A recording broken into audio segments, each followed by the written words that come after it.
But Israel shall be saved in Yahweh. With the everlasting salvation, ye shall not be ashamed nor confounded, world without end. All praises to Yahweh, Ba'ashem Yahweh Shai, Ba'ashem Rakakwadash. Double honors to the apostles and elders of Great Millstone. Shalom, salutations to the hopeful elect that's fighting the good fight of faith and truth and sincerity. And I want to make a real quick video. I mean, I got some precepts in my head, but we see where the spirit leads. But I've been watching this little laughing stock of a group called Signs and Wonders.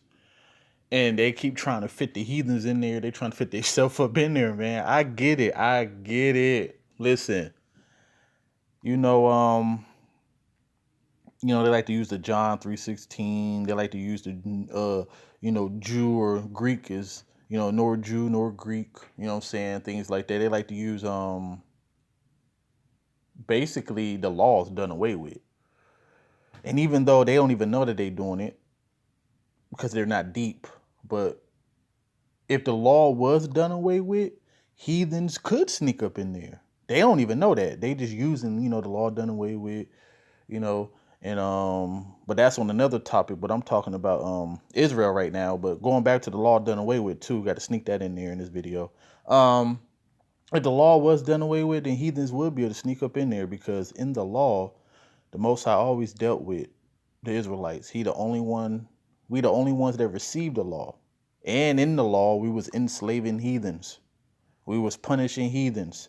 We was putting heathens in subjection. So if you do away with the law, and then Yahweh come on the scene and basically saying all and whosoever and things like that, then yeah, you actually would be right. But that's not the scriptures. But the reason I started off with this scripture though is because when you go to John 3:16, you see how I say in this scripture world, because world is its own entities. World have its own separate societies. All right. So you can't, if you use the word world in English, then yes, talk about everybody. But that word world, cosmos, which is used in John 3:16, is an order arrangement, an order government. And what is the arrangement though? What is the order of the arrangement? That Yahweh shall have to come down here and die on the cross for the sins of Israel. Not the whole world.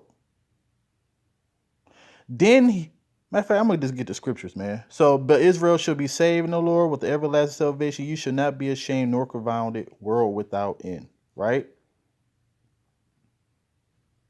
So, matter of fact, let's go to where I want to go from here, man. So much to go to. But I'm just gonna get a couple. You can't get around this. I think that's what I'm gonna call this lesson. You can't get around this. And she shall bring forth a son, and thou shalt call his name Yahushai, for he shall save his people from their sins. And the one thing I want to know, when did the hell did people outside of Israel become the Lord's people? When did Yahushai, when did the heathens become Yahushai's people, man? Like, this is a very, very easy subject to tackle. But guess what? Why you think the scripture said, talk not much with a fool? Like, because what's going to happen is that you're going to end up getting carnal like him, because you're going to get so frustrated that it's probably going to end up not being no edification no more. It's going to be a shouting match and a name calling, you know? But here go one of my favorite ones too.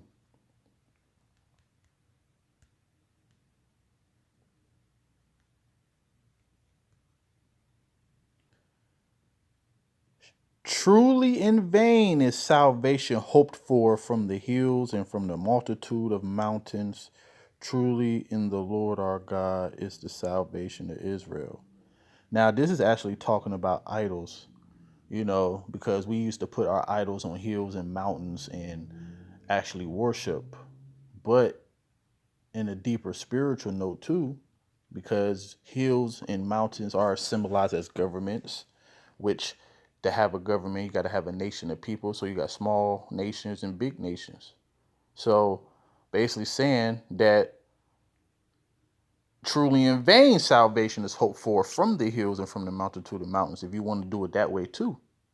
But what's the end of this? Truly in the Lord, our power is the salvation of Israel, not the whole world. Matter of fact, let's go one chapter over to verse 7.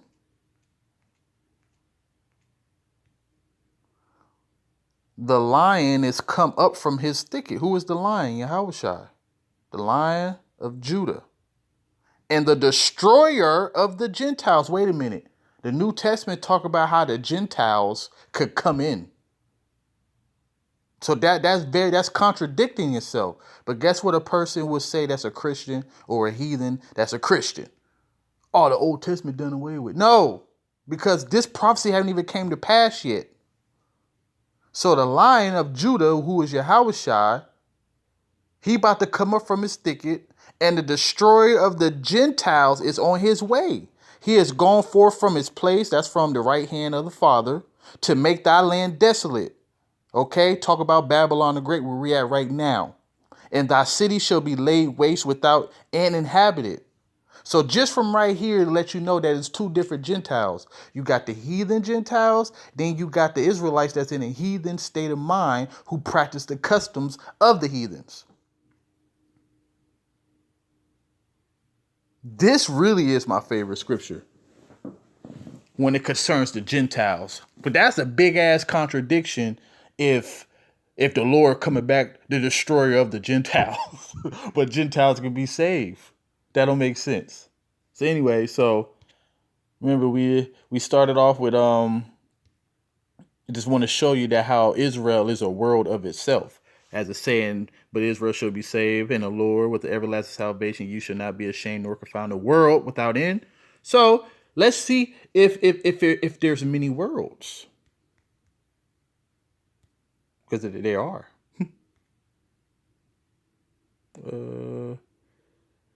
I want to say it's 1 and 2. Yep. So Hebrews 1 and 2 have in these last days spoken unto us, because the whole Bible is written to us. And then prophets wrote letters to other Israelites. So hath in the last days spoken by his Son, whom he have appointed heir of all things, by whom also he made the worlds, plural, to show you that it's more than one world. Just like you have the world of hip hop, you have the world of rock and roll, you have Sea World. Okay? That's their own separate society. So now let's get John 3:16, then John 17 and 9. Now we already read what world mean. For God so loved the world that he gave his only begotten Son, for who though? That whoever believing in him shall not perish, but who though? But have everlasting life. So God so loved the world. What world have God ever loved outside of Israel? I ain't never hear him say, you know what? I have love for the Canaanites. I have love for the Edomites. I have love for the Ammonites.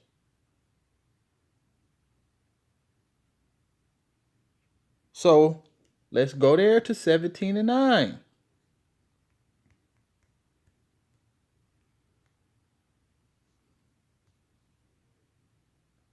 I pray for them. I pray not for the world. Wait a minute. That's a contradiction if you don't have understanding.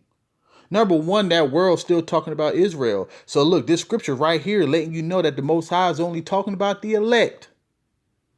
Yahushua is coming to deliver his elect, as it say in Matthew 24.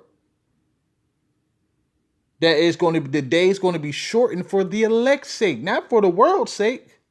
But anyways, I pray for them. I pray not for the world, but for them which thou hast given me, for they are thine. Okay? So the Most High is the one that gives Yahushua who he wants to be saved. And through Yahushua, we are saved. Because if it wasn't for Yahushua, we all would be dead, man. Because we all filthy. So even within the world of Israel, only the elect, that's who he pray for, not for everybody. 2/3 of our people ain't going to make it. Now, from here, which is one of my favorites, because people love, especially Christians, they like to use the nor Jew nor Greek to fit Edomites up in there. Let me see something. So right here, Galatians 3:28. There is neither Jew nor Greek. See, they love that part. Ooh, they love part because, everybody, when they hear Greek, they think of white people. So there is no Jew nor Greek. They're neither bond nor free. There is neither male nor female, for ye are all one in Hamashiach Yahushua. Who are the ye? We about to find out who are the ye in the next verse. And if ye be Hamashiachs, then are ye Abraham seed.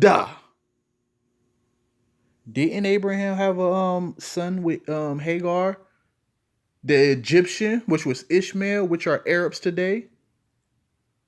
Didn't he have 6 sons with Keturah? She wasn't an Israelite either. So that's why they made a distinction of seed.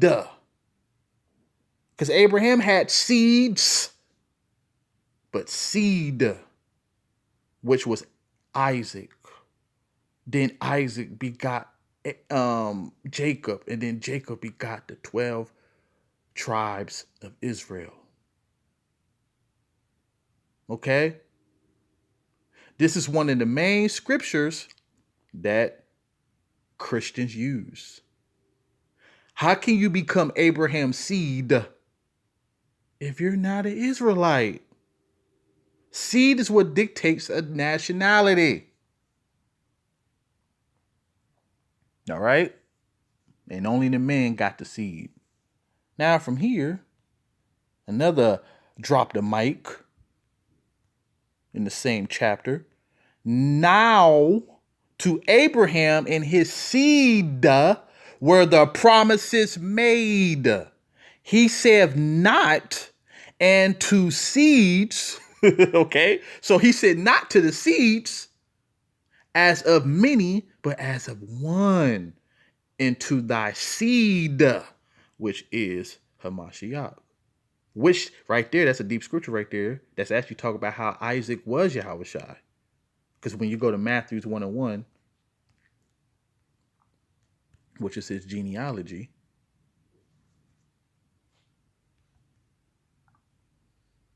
the book of generation of Yahushua Hamashiach, the son of David, because he was Solomon, and the son of Abraham, because he was Isaac. So anyways,